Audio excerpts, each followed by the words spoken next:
Bom, gente, vamos lá. Boa noite para todas, todos, sejam bem-vindos. Bom, agora a gente está aqui nessa série, vou me apresentar, mas acho que quem está aqui já conhece todas nós. Sou a Patrícia Pina, sou arte educadora e arte terapeuta. E hoje eu vou conduzir aqui, mediar a nossa conversa. O Faces, como vocês sabem, né, a gente está nessa série de lives falando um pouquinho da arte reabilitação, trazendo o que é a arte reabilitação e trazendo conversas sobre essa parceria tão importante da arte reabilitação com tantos segmentos, né? Que a gente já falou da fisiatria, hoje a gente vai falar da educação e da família, que são casamentos tão importantes que tem que acontecer para tudo funcionar direitinho. Porque a gente não vive sozinho, né? E hoje nós estamos com 3 convidadas maravilhosas também, que são profissionais que elas trabalham de uma forma muito sensível, muito humana, com um pensamento muito à frente, né? A gente pode comprovar isso na nossa conversa e vocês vão ver muito conteúdo, e não só o conteúdo, propriedade do que elas vão falar em termos de formação e de estudo, mas a gente vai ouvir aqui que as nossas 3 convidadas vão falar com muita propriedade de experiência de vida, tanto de trabalho quanto de vida pessoal. E nós vamos hoje, então, conversar com a Rosana Giannone, querida pedagoga, psicóloga educacional, especialista em neuroaprendizagem, formadora de professores e gestores pedagógicos da Divisão Pedagógica do Ipiranga, que veio correndo, que estava lá numa reunião com o secretário da Educação, por isso que eu falo que é na experiência própria. E que bom que não precisou se deslocar fisicamente, né, Rô? É assim, a gente pula de uma janela para outra, entendeu? É isso aí. Seja bem-vinda de novo aqui com a gente. A Lídia, que é nossa coordenadora do curso de arte terapia, junto comigo, com a Vera, no Instituto Faces. Ela é educadora, psicopedagoga, arte terapeuta, arte reabilitadora, e ela teve uma vivência aí legal na ACD, quando ela fez a arte reabilitação, e também vai trazer aqui pra gente. Tem mestrado em educação, arte e história da cultura, atende em consultório e, além da coordenadora, ela é professora dos nossos cursos na nossa pós, em todas as nossas pós. E a Itaci Pires, que é artista plástica, pedagoga, psicopedagoga, professora de artes há 20 anos e mãe de 2 crianças, sendo que uma delas tem deficiência visual, física e intelectual. E aí ela criou com a família uma startup chamada Inclusão Criativa, que é linda, maravilhosa. E acabou de lançar um livro lindo que ela vai mostrar para vocês quando na fala dela, e vocês vão se apaixonar, assim como a gente se apaixonou também. Bom, estão todas apresentadas. A Vera e a Tânia aí na coordenação do curso de arte e reabilitação estão sempre aqui com a gente, a Ana Carmen na assistência de coordenação também. E, como sempre, perguntas podem ir mandando pelo chat, eu vou aqui anotando e passando para as convidadas, cada uma vai falar um pouquinho aí, compartilhar um pouquinho com a gente das suas experiências, e a gente vai ter essa conversa gostosa como sempre. Vera, quer falar alguma coisinha? Bom, acho que até a gente já falou aqui no começo, ficamos batendo um papinho, agora chegaram mais algumas pessoas. É só para dizer boa noite, Que prazer enorme ter todos vocês, né? E eu acho bem legal, eu falei no finalzinho do nosso último encontro, eu falei a importância de que vocês lancem, sim, as perguntas, inclusive no final, para que a própria Tânia, que é a coordenadora do curso de Arte e Reabilitação, né? Possa até ir esclarecendo mais para que vocês compreendam melhor ainda o que é este espaço tão diferenciado que é a reabilitar através da arte. E, então, é legal. Então, pensem aí, conforme a gente vai falando, desses processos de inclusão que as meninas vão falar bastante, tudo, da família, da importância da família nisso tudo, para que depois a Tânia também possa, né? E as próprias meninas possam, meninas, eu acho que vocês adoraram isso, né? Eu também gosto, né? Enfim, né, Tânia? Eu acho que era só isso. Muito bom. Sejam todas bem-vindas. As 3 convidadas. Isso. Eu que vou começar? Rô, você começa e aí vamos fazer aquela sequência. Você fala, Itaci, depois a Lídia, tá bom? Tá joia! Muito boa noite, gente! Muito boa noite, muito boa noite, muito boa noite. Tem algumas pessoas que eu conheço, gosto pra caramba. Outras pessoas, se eu não conheço, prazer, muito prazer. Vocês estão bem? Sim. Estamos todos bem. Gritem, estamos bem! Estamos bem! Abram os microfones. Isso mesmo, abram os microfones. Muito bem! Muito bem, isso mesmo. É de pensar a cada dia e se perguntar, né? Estamos bem? Estamos bem? Isso é fundamental, talvez seja uma das aprendizagens da pandemia, né? A gente olhar para o dia e falar, puxa, estamos bem, estamos na jornada. E se estamos na jornada, dá para transformar, ó que legal. Enquanto eu estou na jornada, dá para transformar. Essa ideia também, né? De protagonismo, de força que a jornada nos possibilita.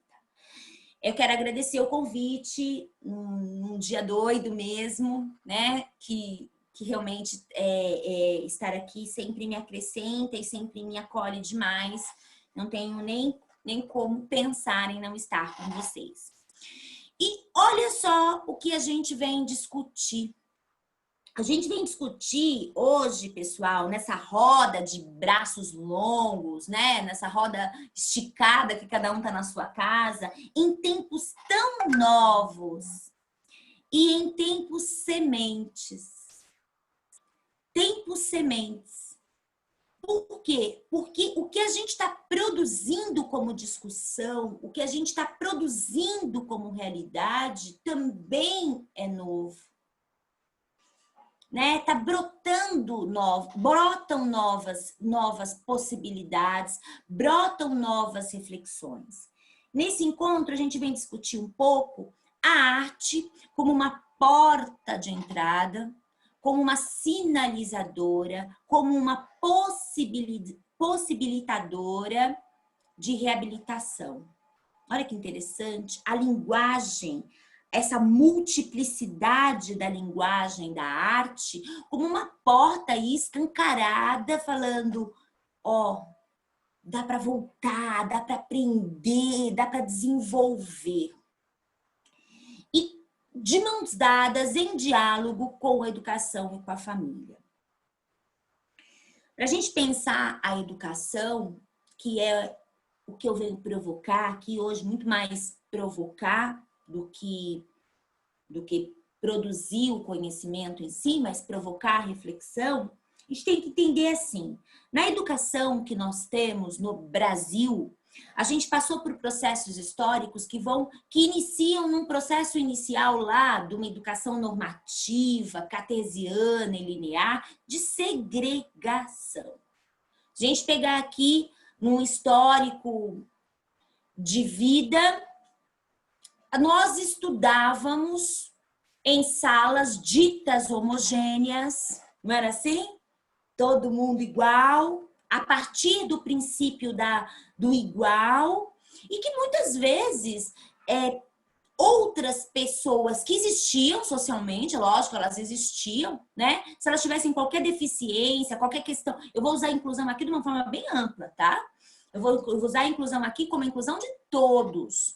Então, pessoas com diferentes identidades e questões, muitas vezes não tiveram espaço numa educação tão segregadora. Daí a gente evolui como educação, sim, vamos evoluindo, vamos pesquisando, vamos reorganizando o olhar da sociedade e a gente passa por um período de integração. Década de 90, pouco antes a gente estava discutindo integração. O que é integrar, né? O que é integrar? Até um pouco antes, porque daí a década de 90 vai trazendo a discussão mais ampla até do que poderia ser a inclusão. Do que é integrar pessoas? Integrar é colocar no mesmo espaço, mas cada um fazendo uma coisa, todo mundo, cada um no seu contexto, atividades totalmente diferenciadas. Essa pessoa não dá, porque essa pessoa é diferente. Ela é muito diferente. Para ela não dá. Vamos estudando, vamos pesquisando, vamos elaborando e hoje a gente se encontra na discussão da educação, daquilo que a gente chama de inclusão. Nossa escola não inclui. E isso é realidade posta. Chore na cama que é lugar quente, né? Minha mãe falava isso. Quando a realidade é posta, chore na cama que é lugar quente. Mas nós já falamos de inclusão melhor. Incluir como nós desejamos, eu acho que a gente está abrindo essas possibilidades. Eu acho que essas possibilidades começam a ficar escancaradas nesse tempo que chegou. Porque nunca se discutiu tanto e com tanta força os territórios de aprendizagem para que eles se tornem realmente inclusivos, realmente para todos. E é natural, historicamente, que a gente tenha receios, porque nós não sabemos, nós não temos marcas corpóreas de processos inclusivos. Nós temos marcas corpóreas de processos de segregação e de integração. Hoje a gente está discutindo de uma forma mais forte, mas a gente não pode dizer que a gente tem a escola inclusiva. Porque incluir é pensar uma escola a partir das diferenças. É pensar uma escola onde todos são diferentes. E os territórios são compostos para que todos apreendam dentro das suas possibilidades e nas suas temporalidades. Né? Uma outra live que a gente teve aqui nesse espaço, a gente fez uma discussão muito em cima disso com a Pri. Pensando aí, né, com a Priscila, o que era realmente a gente pensar isso. E quando a gente traz isso agora para a arte e pensa esse processo de reabilitação, a gente precisa cada vez mais fortalecer a ideia da diferença como algo natural.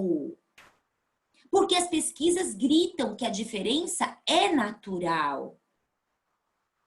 Ela não tem que ser vista de uma forma extremamente diferente. Não. Incluir é pensar o coletivo. Incluir é pensar todos. O século XXI, ele pede uma educação com determinados pressupostos. O currículo da cidade tem esses pressupostos. O currículo da cidade de São Paulo tem esses pressupostos, que dialogam com os pressupostos da BNCC. Ou seja, a gente já tem parâmetros sinalizando, documentais sinalizando isso. Então, que pressupostos? Uma educação integral. O que é uma educação integral? É uma educação que considere o ser humano como um todo. Ele é cognitivo, ele é emocional, ele tem uma corporeidade, ele é um ser humano que precisa, né, do social, ele é cultural. Eu preciso olhar na integralidade do desenvolvimento, na integralidade daquilo que o constitui. Um outro pressuposto importante, equidade.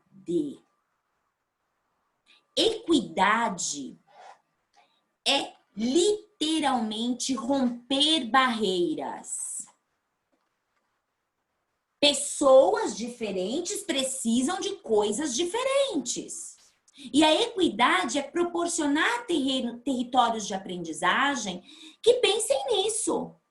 Lembra daquela cena da equidade em que tem uns 3 garotinhos assim, eles querem assistir um jogo de futebol e cada um tem um tamanho de caixa para subir? Aquele desenho é muito marcado para quem fez algum curso na vida nos últimos 10 anos, e aí aquele desenho tá lá. Mas aquele desenho é um excelente símbolo para nos mostrar quantos caixotes cada um precisa. Pensar dentro de um pressuposto da equidade não é dizer, mas aí ele vai ter mais chances que o outro. Aí eu vou dar para o outro aquilo que eu não dei. Não, gente, o outro não precisa. O outro não precisa. Este precisa. Porque o outro precisa de outras coisas. A ideia também de que a gente que existe alguém que não precisa ser visto com equidade é errônea.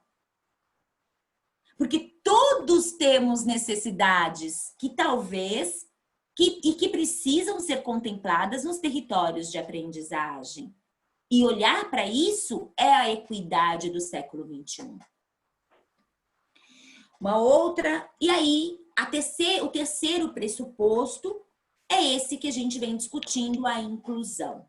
Então, o século XXI pede uma educação integral, baseada na equidade, que é baseada na diferença, que possibilite a real inclusão das questões de todos os estudantes, de todas as crianças. E desde a educação infantil até lá, que nós vamos aqui pensar até o ensino médio, porque é a base educacional, é o fundamental. A gente chama educação infantil e ensino fundamental. Para eu considerar uma educação integral, com equidade e inclusão, eu preciso realmente me desconstruir. Desconstruir do quê? Na minha prática. Primeiro eu preciso começar a pensar territórios de aprendizagem. E não só disciplinas. Eu preciso entender que a gente aprende de forma associativa. Eu preciso entender que a gente tem que compor territórios de aprendizagem que dialogue diferentes conhecimentos em atividades diferentes, multimodais. Eu preciso desconstruir a minha prática engessada para reconstruir uma prática flexível. Olha aí. Se eu Mas olha, Rosana, sempre deu certo. Sim, sempre deu certo. Para quem? Vamos perguntar, para quem? Eu tenho uma tia minha, porque eu venho de uma família que todo mundo é viciado em educação, olha que delícia. E aí, todo mundo curte, mas é um negócio de... Aí, quando a gente se reúne, parece, meu, só falta se bater para um falar mais da escola que o outro. E aí, eu tenho uma tia minha que foi uma alfabetizadora maravilhosa há muito tempo e que ela tem uma discussão muito bonita de alfabetização normativa lá. E ela fala, eu alfabetizava, Rô, 30. Quais? Quem? Como quem? Quem estava matriculado. Quais estavam? Como quais estavam? A gente tem que entender que não dá para comparar tempo histórico porque eles nem na escola estavam. Na escola não tinha todo mundo que nem tem hoje. Eu estudei a vida toda E eu não lembro de ter uma diversidade humana como hoje compõe os meus espaços de trabalho. Isso é muito bom. Então, não dá para comparar. Mas aquelas... Quem? Na diversidade que a gente tem hoje, a gente precisa da flexibilização. E o que gera a flexibilização em nós? Oportunidade de vermos por diferentes ângulos, de aprendermos por diferentes ângulos também.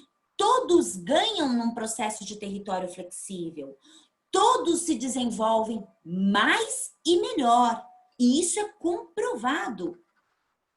Então, não é só que eu favoreço a um grupo. Quando eu vou lá e trago linguagens artísticas e flexibilizo e gero territórios em que essa criança trabalha com motricidade, trabalha com imagem, trabalha com textos, trabalha com vídeos, trabalha com pinturas, trabalha com colagem, todos se desenvolvem.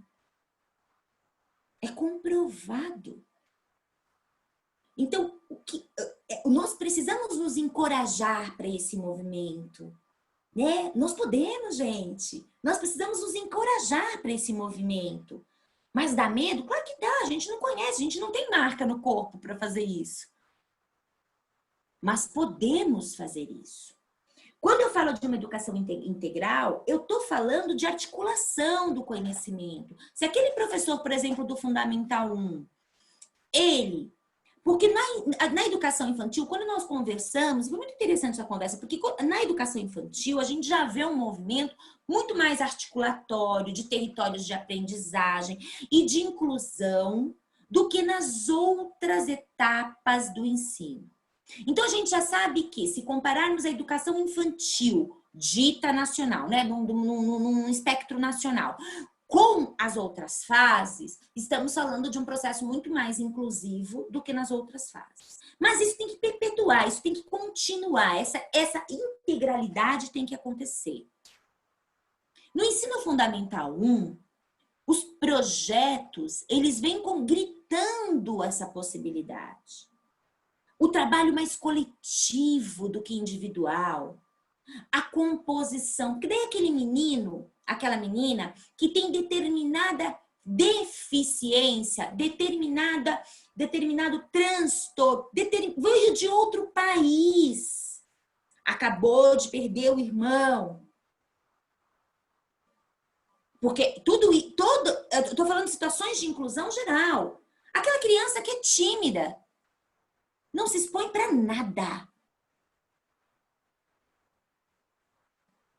Quando ele vai para o coletivo, quando ele vai sendo trabalhado de forma coletiva, ele vai fortalecendo e desenvolvendo habilidades, e esse coletivo vai criando uma coisa importantíssima que não nasce com a pessoa e que nós precisamos desenvolver na escola, que é a empatia. A gente acha que a empatia é uma coisa que o bebê nasceu, ele é empático. Não, a empatia é um processo humano, de humanização. Eu me torno empática, eu desenvolvo empatia, eu desenvolvo essas habilidades emocionais, essas aprendizagens emocionais na convivência social. A escola tem que olhar para isso como uma importante habilidades a ser desenvolvida. Não, mas ninguém quer fazer o trabalho com... Se ninguém... Há um erro naquela escola, amadas. Sinto dizer a todas vocês. Como? Como uma criança está ainda no século XXI isolada na escola? Com tanto conhecimento sendo produzido e tanta leitura, a gente fazendo tanta leitura. A gente não pode olhar para aquilo como ela está isolada. Não, nós não estamos realizando um trabalho de integração, de inclusão, de aproximação dessa criança com o contexto do território de aprendizagem, de socialização. Nós não estamos literalmente sendo ponte para essa criança no processo de socialização. Então, no ensino fundamental 1, eu acredito que se nós hoje trabalharmos os componentes, as questões emocionais, a gente vai avançar muito, porque a gente já vem realizando um trabalho muito interdisciplinar. Então, eu vejo o Fundamental 1 muito mais próximo do processo de inclusão do que se eu pensar o Fundamental 2 e o médio. Gente, quando uma criança consegue sobreviver à escola e chega no médio com a placa de diferente, ela deveria ganhar um prêmio. Na verdade, ela deveria ser chamada em rede nacional, ganhar um prêmio de sobrevivência. Ela deve ter uma autonomia emocional, ela deve ter um controle, uma resiliência que tem que ser estudada. Por quê? Porque a gente não entendeu ainda a educação integral. No Fundamental 2, quando entra a especialização e no médio, a gente não consegue compreender a possibilidade de fazer diferente. É como se a gente... Não, Rosana. É impossível acessar esses conhecimentos, essas habilidades e essas competências por outros caminhos. Não, gente, não é impossível. Não é impossível. É um direito dessa criança estar na escola, amores. Nós precisamos entender esse processo e precisamos nos desconstruir porque somos capazes, muito capazes. Mas é um movimento que tem que ser coletivo na escola. E não de um professor, mas esse professor tem que contaminar os outros professores nesse sentido. Porque senão, a gente também está dizendo para qualquer criança que ela só é capaz de acessar até aqui. Daqui para lá, não. Até porque a gente não... Quando a gente acredita, a gente começa a modificação. Se a gente está dizendo que pessoas aprendem de maneiras diferentes, aprender nos territórios precisa ser aprender de maneiras diferentes. Por que a arte é uma linguagem que possibilita isso? Porque a arte é uma composição de linguagens. Arte não é uma ação única. Arte é uma composição, e uma composição que envolve todo o sistema sensorial, que envolve toda a ação dessa pessoa. Então, muitas vezes, aquela criança, aquele adolescente, numa imagem, ele responde àquela imagem muito melhor do que num texto. Muitas vezes aquele adolescente, participando de uma exposição, ele compreende o contexto trabalhado. Muitas vezes aquele adolescente, ao ser inserido, ao ser mediado pelo grupo, ele consegue mostrar o seu ponto de vista, ele consegue se comunicar. Todos aprendem. Adolescer numa escola que ainda considera todos iguais é terrível para todo mundo. Para todo mundo. Porque hoje a gente tem crises, problemas na escola, nessas etapas de Fundamental 2 e médio, que estão ainda muito centralizados na ideia dos iguais. Porque, primeiro, todo adolescente quer pertencer. Ele precisa pertencer. Emocionalmente, neurologicamente, ele está programado para pertencer a um grupo. Ele olha para o outro e o outro vai legitimando essa nova identidade que ele está construindo. Como trabalhamos esse pertencimento nos nossos territórios? Pensamos nisso na organização das nossas intervenções? Queremos mesmo uma escola para todos? E se queremos mesmo? Imaginamos que vamos ter uma escola para todos, numa escola que era só para alguns? Será que dá para eu encaixar um redondo num quadrado? Se eu tiver que encaixar um redondo no quadrado, eu vou ter que cortar o redondo. E aí não é para todos. O modelo que nós temos, linear e cartesiano, não é inclusivo.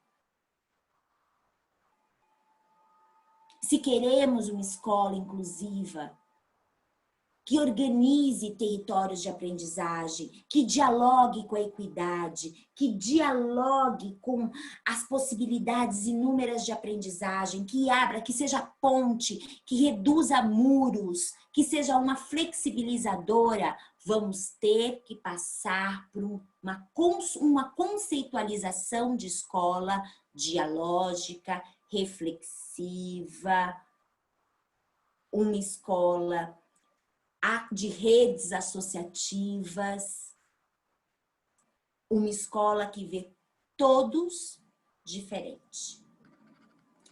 Eu acho que essas são as provocações aí que eu trago para vocês, né? Para que a gente não colecione textos, para que a gente não colecione livros, para que a gente não colecione lives, mas para que a gente realmente saia desses processos com a responsabilidade de escolhas. A gente precisa saber que lado nós estamos, amores. Um beijo grande aí. Obrigada. Acho que a Itaci vai puxar essa fala. Muito beijo aí para vocês. Obrigada, Rô. Sempre incríveis suas falas. Itaci, seja bem-vinda. Obrigada, tudo bem? Boa noite, pessoal. Eu sou a Itaici, meu nome é difícil, pode me chamar de Ita, vocês íntimas aqui, as meninas, todas aqui, meninos. E eu sou Itaici Pires, né? Eu sou artista plástica. E eu também, além de estar atuando nessa área de artes, educação, há 20 anos também dou aula, sou professora, né, tanto de arte e educação, como também eu cursei também psicopedagogia e também pedagogia, buscando esse caminho também da arte e reabilitação. Então, para mim, é uma honra estar aqui com esse bate-papo, pessoas tão legais. E também a gente está reunidas por esse motivo, que é a arte e reabilitação, que para mim assim, é uma grande alegria estar perto de vocês e estar compartilhando também essa experiência e esse caminho, essa busca que eu fiz, não tanto na minha vida profissional quanto pessoal em relação à arte e reabilitação. Além de tudo isso, né, que eu busquei na minha formação, na minha profissão, meu primeiro filho, ele nasceu prematuro extremo de 24 semanas. Inclusive, estava até cursando, né, o curso de psicopedagogia, descobrindo várias maneiras de usar a arte, né, para ajudar os meus alunos. E aí eu tive um filho bem prematuro. E aí eu virou o jogo. Eu não só tinha esse papel de professora e entender todo esse universo da reabilitação, mas como mãe, eu poderia, de repente, utilizar isso para ajudar o meu filho. Então, meu filho Daniel, o primeiro filho, hoje ele tem 11 anos, já vai fazer 12 anos, e ele assim, teve descolamento de retina, então ele tem baixa visão, ele também tem um atraso cognitivo, ele ficou com diagnóstico de paralisia cerebral. Então, ele tem um atraso, né, cognitivo, e também ele tem uma hipotonia, então ele tem todo um atraso motor, né? Então tem que ser super estimulado. E eu, além das terapias e também de todo o processo de inclusão na escola, eu como artista plástica, professora, eu comecei de dentro para fora, dentro da minha casa, querer fazer a diferença no dia a dia, utilizando a arte como instrumento de reabilitação. E como fazer isso, né? Então, essa foi a minha pesquisa aí nesses 12 anos. E eu até estava falando, né, para as meninas aqui, que estão até, né, coordenando todo esse curso, que a gente vive inclusão, arte e criatividade 24 horas dentro da nossa casa. Né? A gente tem um espaço montado aqui para estar sempre trabalhando e ajudando na reabilitação do nosso filho. E eu, pensando nessa questão de estar o ajudando, a gente começou a buscar como adaptar a nossa casa. Então, a gente buscou na parte pedagógica, aí né, o laço da questão da educação, né? Então, a gente recursos, Montessori, Waldorf, Reggio Emília, a arte junto, como ajudar de forma intencional né, trazer atividades que poderiam ajudá-lo. Isso começou a crescer, que a gente começou mudando o quarto, aí depois a sala de jantar não existia mais, a gente fez uma sala de estimulação, aí a cozinha, ela já era um ateliê, aí a gente pôs, né, tudo para ele fazer arte, para culinária, e aí a gente tomou conta de toda a nossa casa para reabilitar o nosso filho, e aí nasceu um projeto que hoje a gente tem, que é o Inclusão Criativa, pensando realmente na prática, como trazer isso de forma simples, às vezes com aquilo que a gente tem na mão, porque muitas vezes eu me deparei com coisa assim, nossa, como que eu vou fazer uma mesa de luz para o meu filho que tem baixa visão e estimulá-lo? Vamos construir, não tem como comprar agora, a gente vai inventar. Então, eu e meu marido, a gente sempre fez várias engenhocas e usou a criatividade para conseguir alcançar o meu filho. E o meu maior dilema era assim, eu sempre trabalhei com as artes visuais a minha vida toda, e agora como alcançá-lo através da arte? E aí que eu fui, como a Rosana falou, a gente vai desconstruindo quando trabalha com a reabilitação, com inclusão, todas as coisas que a gente já foi construindo, né? Como professora, e a inclusão, ela é algo e a reabilitação, que nos ensina muito, né? Então, a gente fala que o meu filho, ele é o meu grande professor, porque eu aprendo o tempo todo, né? Nossos pacientes, nossos alunos, não tem uma receita de bolo, toda hora você tem que buscar novas estratégias, recalcular a rota toda hora, né? O Waze reabilitacional, toda hora recalcula, deu certo, não deu, é por aqui. E a arte, ela foi sempre aquilo que abriu novas possibilidades para a reabilitação.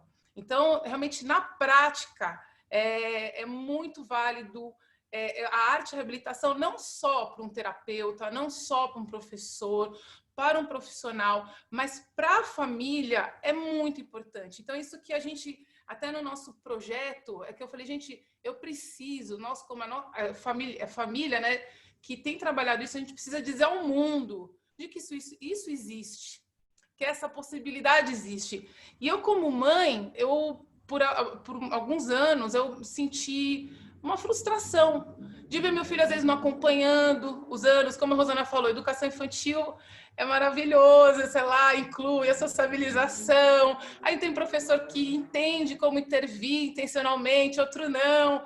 E aí vai avançando. E aí, alfabetização, que aí que, né, já é a prova de choque. Vai alfabetizar, não vai, em braille, qual que é o método? Aí, não, esse método não é legal para ele, outro método, vai numa escola especial, de educação especial. E aí foi que realmente a gente viu que eu aprendi que não existia um único caminho. Como a Rosana falou, assim, aquela coisa engessada, aquela expectativa, né, que hoje a gente vive, a escola viveu, né, historicamente. Hoje a gente precisa desconstruir, porque eu descobri através da arte e com a reabilitação de que existem vários caminhos, de que as linguagens, né, as possibilidades que eu poderia oferecer estimular o meu filho, poderia abrir vários caminhos e ele iria tomar o caminho dele. Ele iria descobrir o caminho dele e eu abrindo esse leque de possibilidades, né, no dia a dia. Então, é isso que nós queremos dizer assim, para os pais, para as famílias, né? Até esse projeto é um projeto com cunho social, que a gente quer realmente trazer essa possibilidade de que, através da arte, a gente pode, sim, estender a reabilitação até dentro de casa com os nossos filhos. Fazer essa parceria, né, com a escola, com as terapias e a família. E nós, como pais, nós somos agentes ativos dessa reabilitação, sim. Agentes ativos dessa inclusão. A gente fala muito, meu marido, para os pais e para as famílias, que a inclusão, e às vezes choca essa frase, que a inclusão, ela começa em casa. A inclusão começa na família. E muitos pais, né, que até a gente atendeu, assim, é muito reflexiva essa frase, porque não é fácil, por muitos anos, a família aceitar o diagnóstico, aceitar a condição, aceitar, né, as frustrações e conseguir enxergar de que ela é uma peça-chave nessa reabilitação, né, daquela criança. E quando o pai, a mãe, quando a família, nós entendemos isso, tudo muda, parece que vira chavinha, sabe?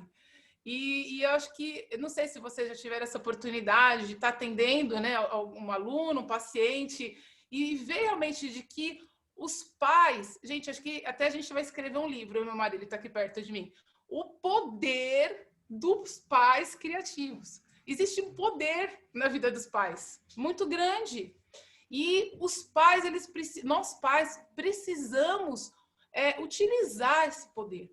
E a arte e a reabilitação, gente, ela vai além. Eu poderia ficar aqui a noite toda, a gente vai fazer mais lives aqui, mas ela é tão legal para a família, porque além de a gente estar trabalhando com a criança dentro de casa, com o nosso filho, ela começa a trabalhar o próprio pai.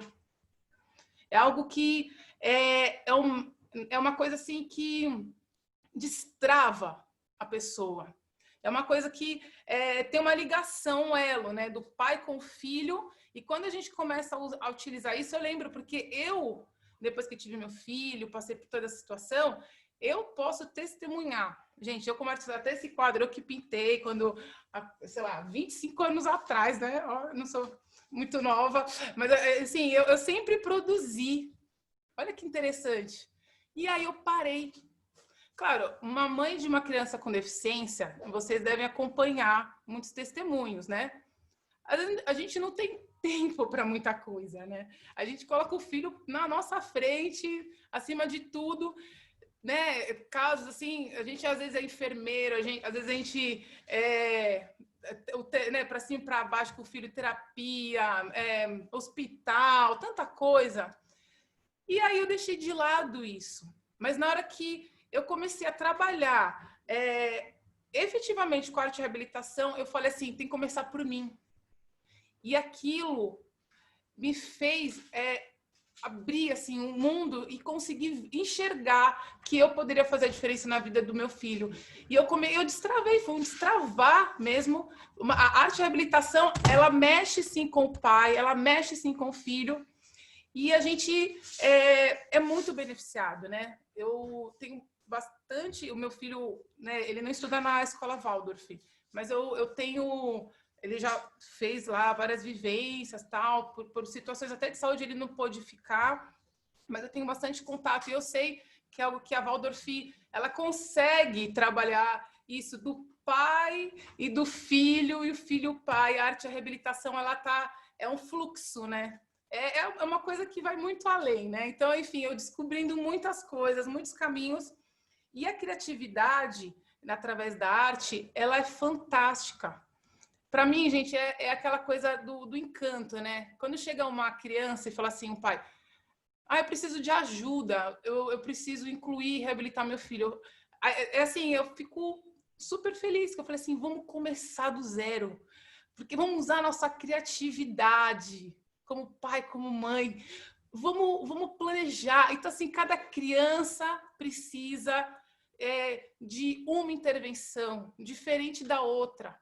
Elas podem ter o mesmo diagnóstico, mas com a arte, com a criatividade, a gente consegue remoldar a intervenção especificamente para aquela criança. Então, isso é maravilhoso. Não existe um caminho assim tão vago. Então, a arte e a habilitação é muito importante. Ela é muito importante porque ela muda a visão que nós temos da reabilitação, a visão que nós temos também como papel, como pais em relação aos nossos filhos e também como professores, porque eu também sou professora e eu sei que trabalhando a arte, na inclusão, a criatividade dentro da sala de aula, nós realmente abrimos realmente para a criança, né, para os nossos alunos descobrir novos caminhos. E falando disso, a gente, né, eu me inspirei, escrevi esse livro, né, como a Paty falou, que chama Incluir é Voar. E durante todos esses anos que a gente tá trabalhando com o meu filho, eu sempre vejo essa ilustração do pássaro, muito inspirado naquilo que as palavras, né, tão sábias e belas, que às vezes eu tenho a impressão que as pessoas às vezes não entenderam a profundidade da complexidade do que o Rubem Alves escreveu sobre inclusão, sobre o papel dos pais também, da escola. Então, isso é muito latente naquilo como a gente enxerga a inclusão, porque eu sempre comecei a desenhar, depois que eu fui destravando como mãe, artista plástica, comecei a desenhar esses pássaros.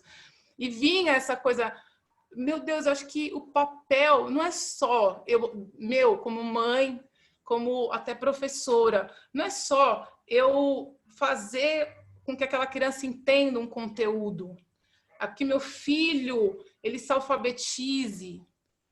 Eu comecei a ver que o que era mais importante para o meu filho, e comecei a enxergar, até através dessa visão da arte e reabilitação, que o mais importante é que ele seja feliz, que ele encontre o caminho dele. Meu filho hoje ele não fala, ele balbucia, papá, mamãe, mas ele conseguiu, através da arte, descobrir as linguagens dele e se comunicar. Ele é um menino totalmente musical, totalmente sensorial, mas ele não fala palavras, mas através das linguagens artísticas, ele se comunica conosco. Isso para um pai, para uma mãe, não tem preço, gente. Não tem preço. E isso é muito importante. A gente, como família, conseguir alcançar o filho. Eu tinha a impressão, muitos anos no começo, que eu não conseguia alcançar lá dentro dele. Eu não sei se já tiveram essa impressão trabalhando com inclusão, com reabilitação. Como alcançar aquela criança? Né? O meu filho, ele por muitos anos, ele frequentou a escola Rinsa, que é de surdo-cegueira, né? Não sei se vocês conhecem. Que desafio alcançar um surdo-cego. Gente, como alcançar? Né? Então, assim, eu tinha essa impressão, como alcançar o meu filho? Será que ele está entendendo o que eu estou falando? Será que ele está entendendo o que eu estou ensinando? Será que ele está entendendo quando ele vai na escola e a professora está fazendo isso, ou na terapia? Mas através da arte eu tento me comunicar com ele e ele se comunica comigo. Isso é maravilhoso para um pai, é uma realização. E aí eu fiz esse Incluir é Voar, muito inspirado nisso, da gente, né, tirar o pássaro da gaiola, né? Aquela ilustração, né, simbólica de que o nosso papel de inclusão é abrir essa gaiola. Como que eu faço? Como que eu vou conseguir, como um pai, como uma mãe? É uma missão de vida. Vocês que às vezes são pais, né, são mães dos seus filhos, a nossa missão não é como eu vou ajudá-lo a encontrar o seu próprio caminho, né? Então, essa descoberta de falar como que eu vou conseguir abrir essa gaiola, né? E fazer com que ele se encontre. encontre, né, o seu próprio voo. Aí depois tem todo o livro aqui, né, que através do próprio canto, daquilo que ele descobriu dentro de si, ele se transforma e voa, né? É o voo que é o próprio voo dele, não o meu voo, não o voo da outra pessoa que também estava em inclusão, mas é o próprio voo dele. E é isso, até queria até encerrar, não sei se eu falei tudo, porque já falar a noite toda, né, gente? Mas a gente tem tanta coisa boa aqui para ouvir. Eu queria só deixar aqui um parágrafo do Rubem Alves, e eu queria parafrasear, né, o que ele diz a respeito da escola. E eu quero falar assim, que não só escola, mas como família, nós devemos fazer isso. Então, eu vou ler aqui. Escolas e famílias que são asas não amam pássaros engaiolados. O que elas amam são pássaros em voo. Existem para dar aos pássaros coragem para voar. Ensinar o voo, isso elas não podem fazer, porque o voo já nasce dentro dos pássaros. O voo não pode ser ensinado, só pode ser encorajado. Tá bom? Então era isso que eu gostaria de dizer, mas queria dizer que parabéns vocês que estão trabalhando nesse curso. A Tânia eu conheço, admiro muito, o Instituto, vocês também são, nossa, profissionais maravilhosos, todos que estão aqui, e que as pessoas que estão querendo participar desse curso, gente, até eu falei para a Tânia, a gente está fazendo história, está trazendo um novo olhar, e é uma coisa que vai ajudar muitas famílias. Hoje, a gente, aqui na quarentena, só para encerrar, a gente falou, gente, como a gente pode ajudar as famílias através da arte na questão da reabilitação? E a gente conseguiu algumas doações e hoje a gente foi entregar alguns kits. Até lá no nosso Instagram tem alguns vídeos, mas depois a gente vai fazer mais vídeos. Kits de arte para que o pai possa trabalhar com os filhos dentro de casa, nesse tempo de quarentena. Porque, por incrível que pareça, muitas crianças, né, sondando, saíram da escola. Crianças que estão em inclusão. Uma porque tem escolas que são muito caras, outras que as crianças não estão acompanhando, e outras que elas não têm a perspectiva de voltar para a escola até ter uma vacina, né, por conta de baixa imunidade, enfim. Então eu falei, puxa, vamos ajudar. E só de entregar, eu vi assim que o pai tendo desafio, meu Deus, eu vou tentar ajudar meu filho, eu vou conseguir fazer com que através da arte algo novo aconteça. Então, eu quero dizer que fazendo esse curso, a gente trabalhando com arte e reabilitação, vocês vão ajudar muitas famílias, muitas crianças. Vai fazer muita diferença. Parabéns, gente. Muito obrigada, viu? Era isso. Muito obrigada a você, Itaici, que palavras lindas. E é isso. Olha, eu vou ler um pouquinho. Eu vou primeiro colocar aqui no chat, para quem quiser, gente, coloquei aqui o linkzinho para o Instagram da Itaici, que tem o livro. E para vocês darem uma olhada, inclusive o Instagram é apaixonante. E olha só que linda, a Rô estava aqui empolgadíssima conversando com você por mensagens e junto com o pessoal. E a Pri está aqui também, Pri, querida, ela falou, quanto é necessário, principalmente para... Ah, não, desculpa, esse era para a Rô. A Rô já leu. Aqui, ó, estou encantada. Sim, Itaici, das asas, dar asas. Que lindo fazer escolhas, é tão importante e quando os pais precisam dos educadores para fortalecê-los. Tinha certeza que eu te conhecia, acho que a Pri te conhece. Abrir possibilidades de voo, parabéns, Daci, mãe guerreira, te entendo, tenho um filho com dislexia e TDAH, também busco a autonomia dele, a arte me ajuda muito em trabalhar a autoestima dele, a arte é muito potente, né, gente? Incluir é voar, vem dialogar com um grupo de famílias que movemos. Bom, aí tem o pessoal aqui querendo falar com você, acho que a Pri quer conversar com você, depois acho que a Rô faz essa ponte também, se quiser. Fala linda e fortalecedora, é isso. Tá? Eu acho que a sua fala, além de linda, ela é muito potente, muito fortalecedora e de alguém que vive na pele, não só a gente fala, né, na literatura, não, é isso, é mostrar o quanto a gente precisa unir, né, família, educação e a arte. Muito, muito obrigada mesmo. Todo mundo super emocionado. Obrigada, eu vou responder a todas. Obrigada, viu? Eu que agradeço. Lídia, querida, você agora. Pois é, haja coração, hein, gente? Nossa Senhora! A fala da Rosana, que a Rosana fala e assim o som entra. A Itaici com uma paixão e dando um exemplo de que isso é ser mãe e com um baita companheiro também, né? Porque a gente sabe que existem muitos casais, por experiência profissional, e quando por infelicidade vem um filho com alguma deficiência, é um motivo de separação, né? Então, assim, ouvindo vocês duas, a gente fica muito com uma questão, dá para mudar, dá para fazer a diferença, né? A gente só precisa nos apaixonar. Então, a família da Itaici é uma família apaixonada, que faz a diferença, não fica esperando cair do outro, né? E a Rosana também traz uma questão dessa desconstrução. E aí, por onde eu começo, né? E pensando, depois de ouvir tudo isso, o coração dispara, e eu falo, meu Deus do céu, eu vou começar por uma experiência que eu tive na CD, quando eu fiz a formação, porque vai dialogar muito com a questão da escola e da família.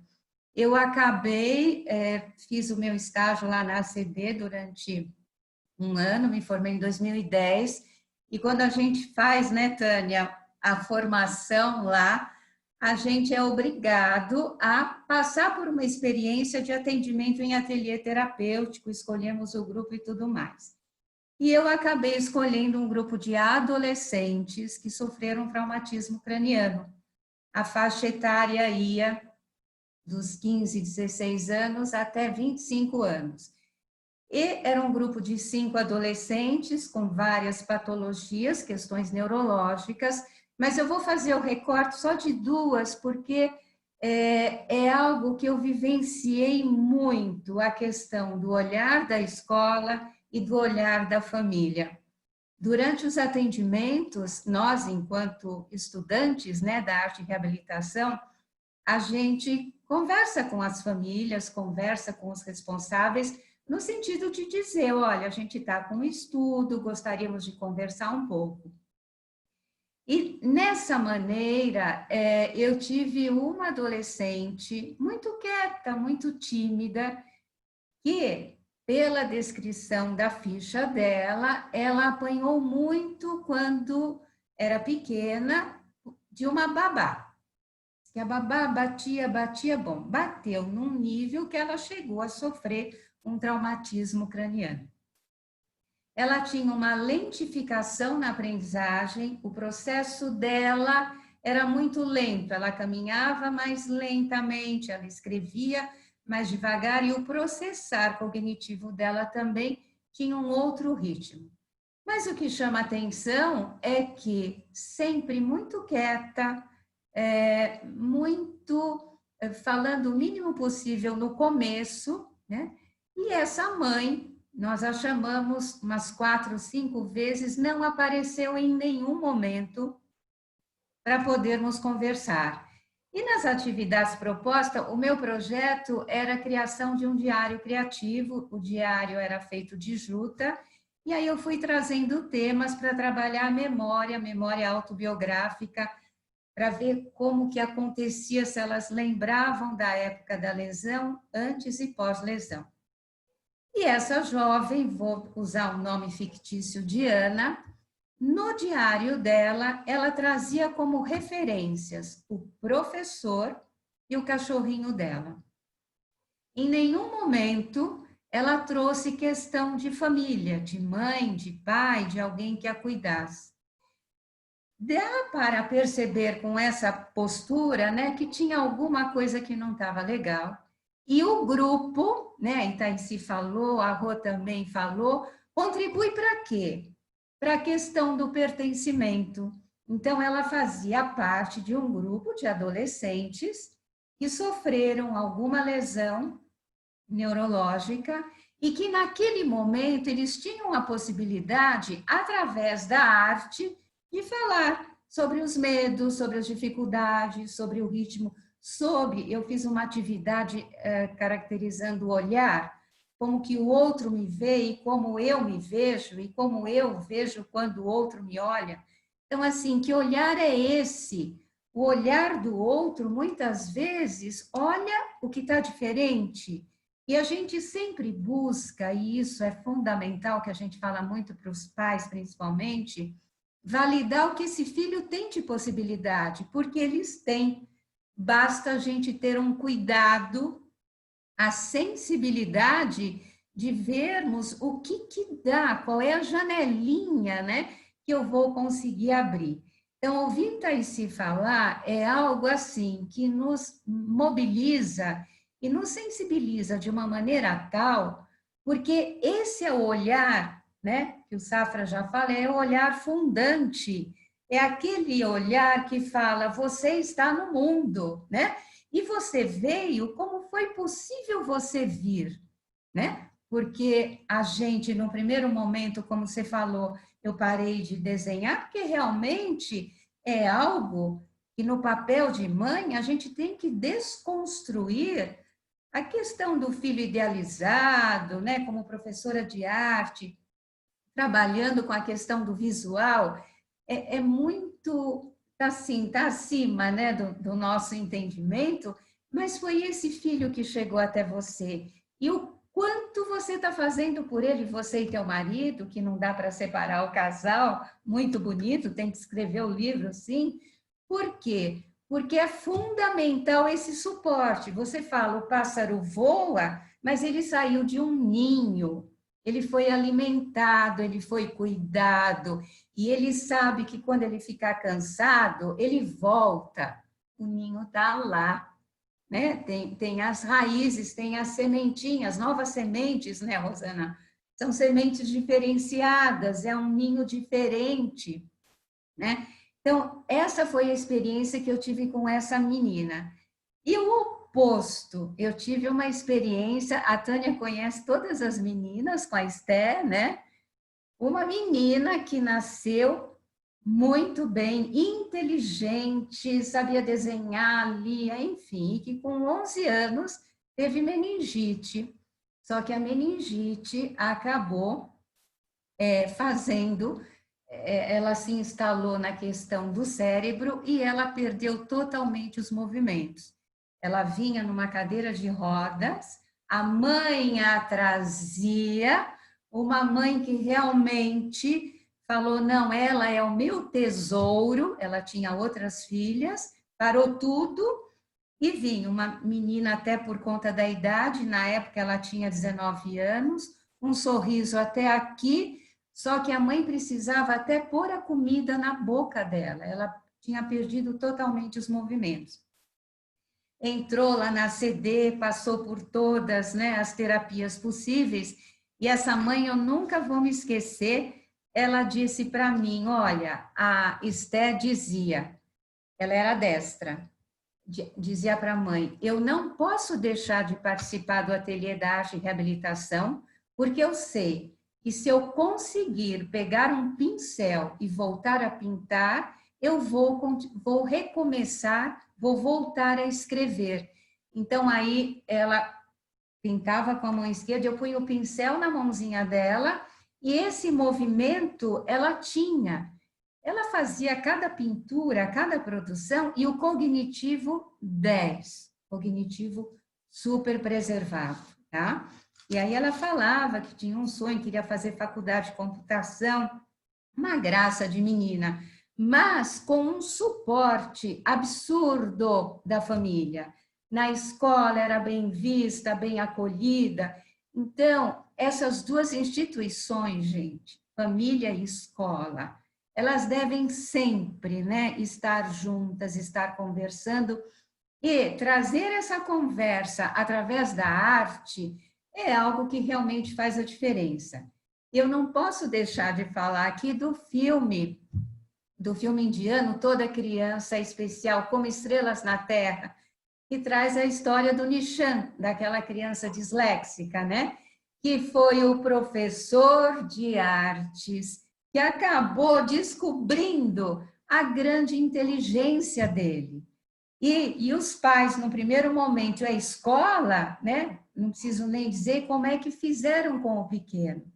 Então, esse é o olhar diferenciado, esse é o olhar, a Faiga Ostrover que fala da questão dos processos criativos, porque ela fala o ser humano é um ser cultural, é um ser cognitivo, todas as qualidades que a Rosana falou, mas é um ser sensível também.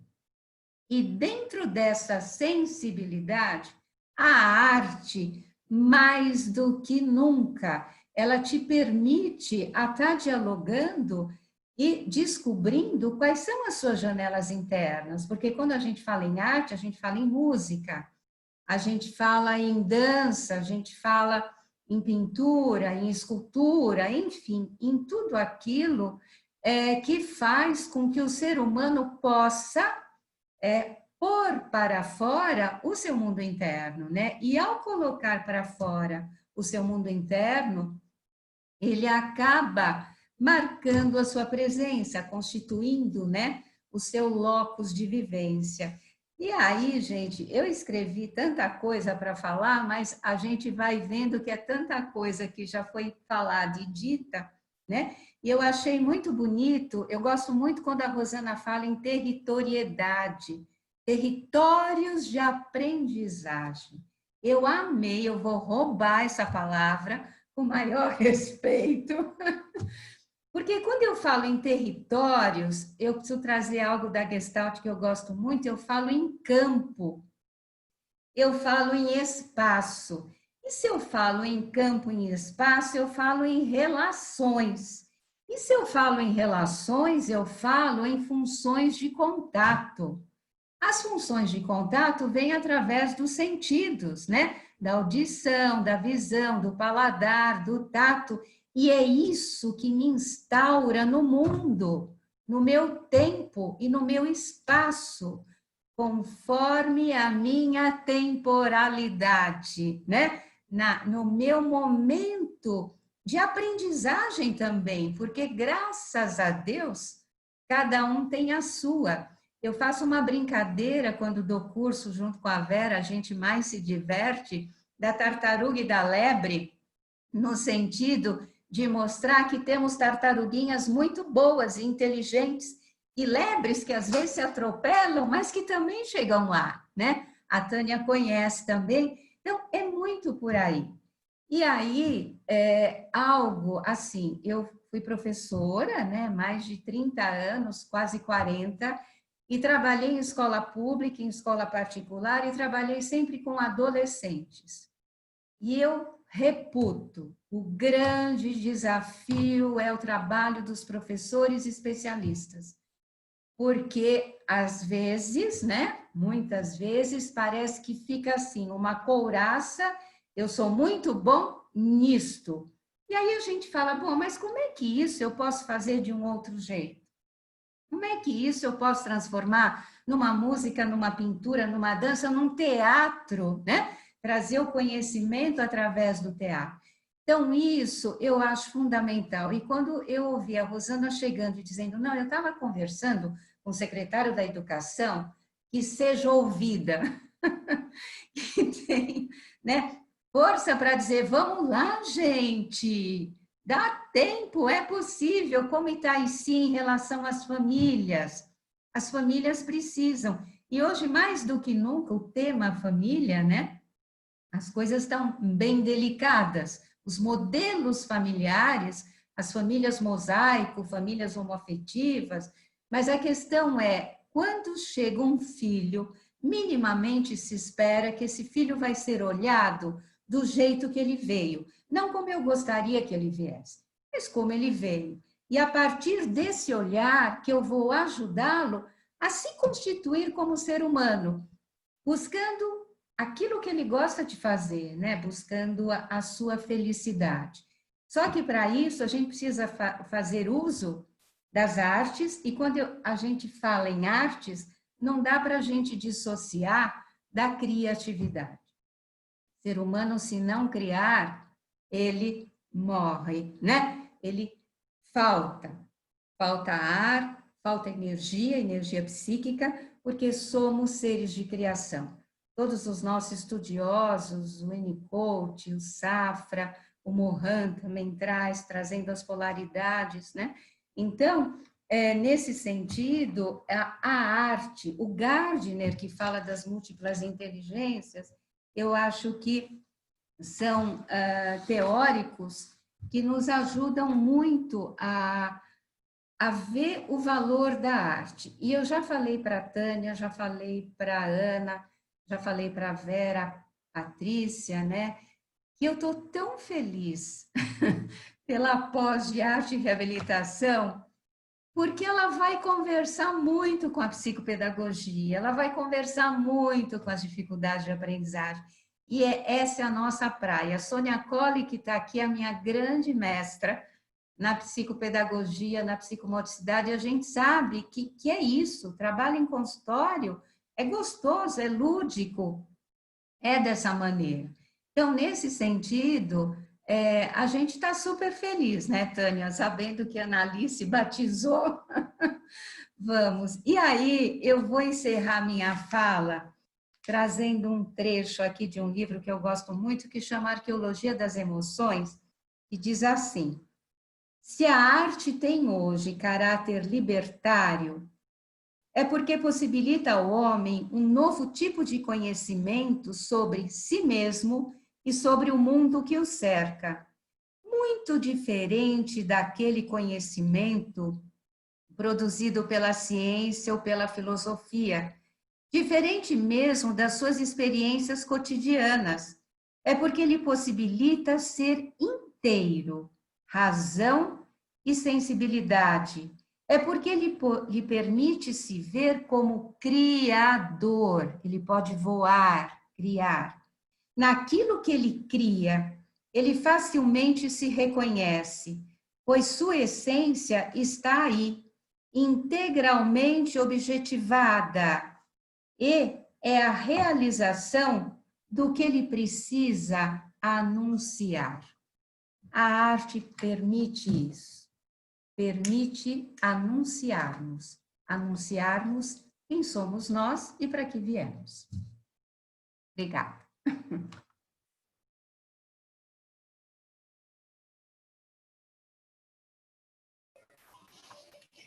Uau, hein?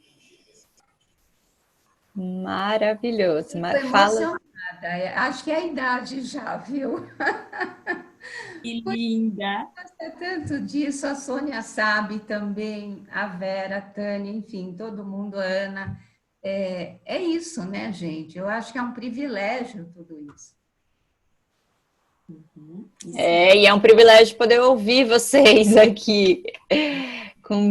Eu falei no começo que vocês falam com muita sensibilidade, de uma forma humana, com muito conhecimento de causa e com muita experiência, né? Então, foi isso que a gente teve aqui mesmo. Acho que a Vera vai querer dar uma palavrinha. E eu queria, se vocês tiverem alguma consideração final, alguma coisa, eu acho que o pessoal está, assim, embasbacado, não temos perguntas, mas temos elogios, porque foi muito bonito, foi uma conversa muito bonita, foi muito emocionante, parabéns, gente, e muito obrigada. Eu queria fazer uma arte, né? Diga, Rô! Eu fiquei pensando isso, porque na verdade que eu falei, como eu vou falar primeiro, eu vou deixar minha arte para o final, né? É assim, sabe, gente? Eu tenho pensado muito dentro dos processos de formação na DPED, com os meus amigos, são colegas de trabalho, né? São admiráveis, né? Os admiráveis dos quais eu trabalho. trabalho com uma equipe no qual vocês fazem parte. O quanto a gente tem que funcionar nesse mundo para transformar, muito descobrindo, sendo uma potência de sensibilização, sabe? Mais que o conhecimento, é a potência da sensibilização. Porque, gente, o conhecimento, tem muita gente que conhece muita coisa boa. E algumas vezes eu me pergunto como educação, por que não transformamos? Se somos tão capazes, se realmente nós somos capazes. Né? Então, eu acho que, para além do conhecimento, tem um processo que é de sensibilização, de realmente chegar um momento em que eu me toco e que eu me transformo de tal forma e que aquilo me tira deste casulo e eu me transformo no que eu tenho para ser. Né? Então, eu vou brincar uma coisa, eu fiz hoje já num curso, fiquei pensando, porque agora eu já estou partindo para aquele momento em que eu quero materializar a sensação, né? Então, eu vou perguntar para vocês, o que é isso? O que é isto? O que é isso aqui, gente? Pode abrir os microfones, berra aí. O que é isso aqui que eu estou mostrando? Uma caixa fechada, grande, Você tem certeza? aparecendo. Não Uma sei se ela está aberta. Uma caixa que está aberta. Eu usei essa brincadeira, essa metáfora simples num dos cursos que a gente estava dando. Hoje, na loucura de hoje foi um dia de loucura, de muitas possibilidades. E aí, assim, eu vou pensar a gente agora de uma forma mais ampla. Na hora eu falei, vamos pensar a escola como uma caixa. Mas agora a gente pode usar essa caixa, já que é uma caixa, e já que é um material não estruturado, e já que o material estruturado pode ser o que eu desejar, e já que eu posso desejar ser mais, vamos pensar que somos essa caixa. Uma caixa. Podemos guardar as coisas dentro. Todas as vivências nós podemos colocar dentro ali coisas que nos encaixam, que a gente viveu, a gente guarda nessa caixa. Talvez a gente tenha tantas ideias e tantas vontades. E talvez a gente esteja aqui porque a gente tem muitas ideias e muitas vontades. Então, talvez o que a gente tenha que fazer com as nossas ideias, com as nossas vontades, com os nossos desejos realmente de inclusão, para todos, é iluminar.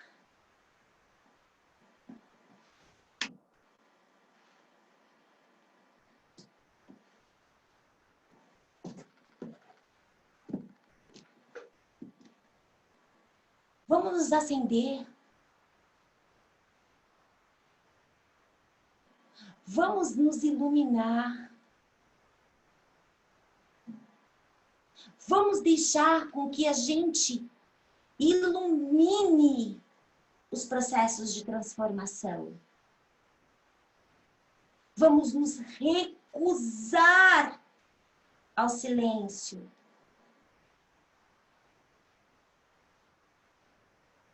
Vamos nos acender.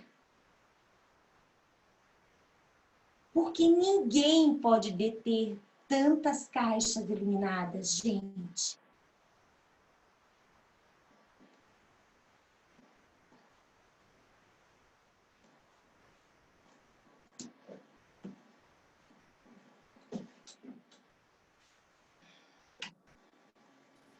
Boa noite.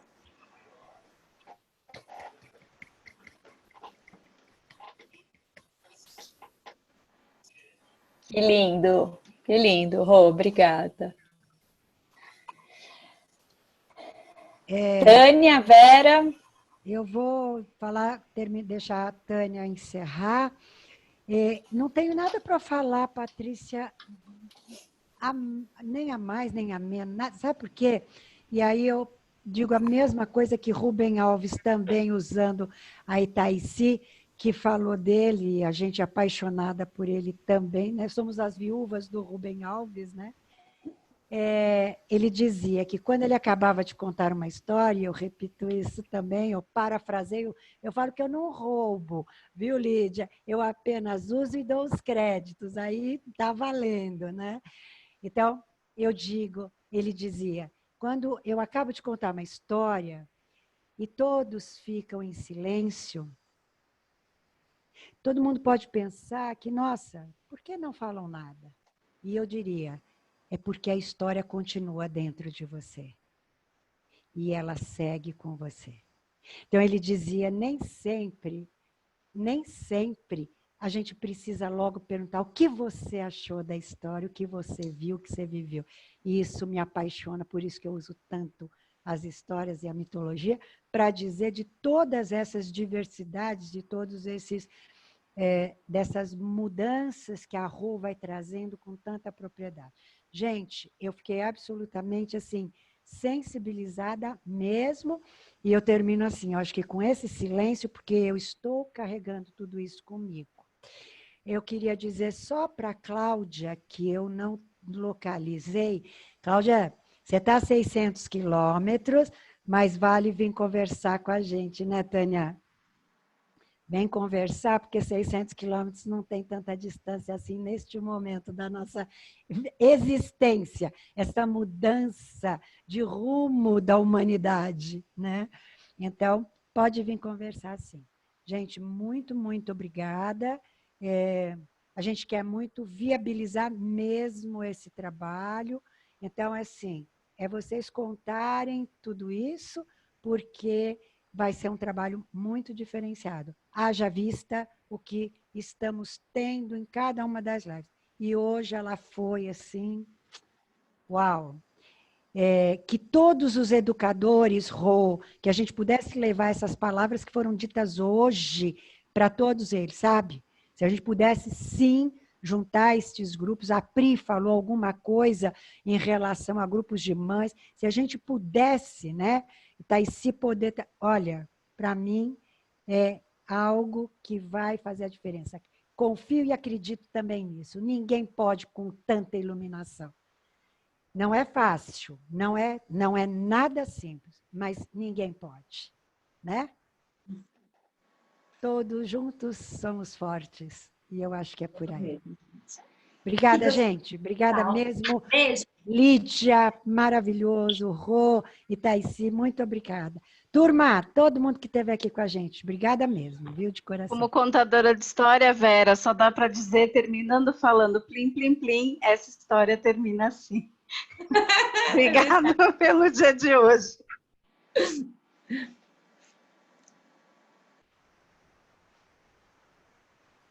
Tchau, tchau, gente. Soninha, te espero também para papo. Tchau, Li, obrigada.